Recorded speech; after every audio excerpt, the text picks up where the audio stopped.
Sprinkler ಸೆಟ್ಗಳು ರೈತರು ಹೊಲದಲ್ಲಿ use ಮಾಡೋದು ಅವ್ರಿಗೆ ಗೊತ್ತಿದೆ. ಬಟ್ ಯಾವ ರೀತಿ ತಯಾರು ಮಾಡ್ತಾರೆ ಅಂದರೆ ಇದರಲ್ಲಿ ವಿರ್ಜಿನ್ ಮೆಟೀರಿಯಲ್ ಇರುತ್ತೆ.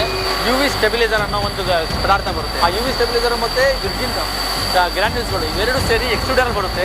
ಇಲ್ಲಿ ಹೀಟ್ ಆಗುತ್ತೆ, ಇಲ್ಲಿ ಡೈ ಇರುತ್ತೆ. ಇಲ್ಲಿ ನೋಡಿ, ಇಲ್ಲಿ ಪೈಪ್ ಬರ್ತಾ ಇದೆ ನೋಡಿ. ಸೊ ಇಲ್ಲಿ 75 mm ಪೈಪು ಚಿಲ್ಲಿಂಗ್ ಪ್ರೊಸೆಸ್ ಮುಗಿಸ್ಕೊಂಡು ಕೋಲ್ಡ್ ಆಗಿ ಈಗ ಇಲ್ಲಿ ಬರುತ್ತೆ.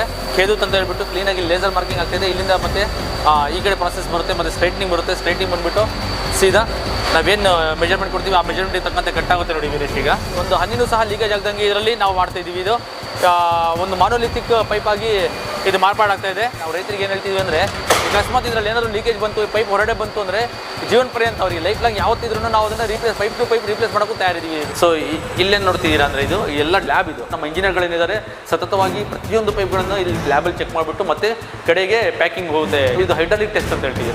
ಇಲ್ಲಿ ನಾವು ಲೋಡ್ ಕೊಡ್ತೀವಿ, ಯೂನಿವರ್ಸಲ್ ಟೆಸ್ಟಿಂಗ್ ಮಿಷಿನ್ ಅಂತ ಹೇಳಿ. ಸೊ ಇಲ್ಲಿ ನಾವು ಪೈಪನ್ನು ಸ್ಯಾಂಪಲ್ ಇಡ್ತೀವಿ. ಬಟನ್ ಪ್ರೆಸ್ ಮಾಡಿದ ತಕ್ಷಣ ಇದು ಎಷ್ಟು ಎಕ್ಸ್ಪೆಂಡ್ ಆಗುತ್ತೆ ಅಂತ ಹೇಳ್ಬಿಟ್ಟು ಅದು ಸರ್ಟನ್ ಇದರಲ್ಲಿ ಲೋಡ್ ಕೊಟ್ಬಿಟ್ಟು ಎಕ್ಸ್ಪ್ಲೇನ್ ಮಾಡ್ತೀವಿ.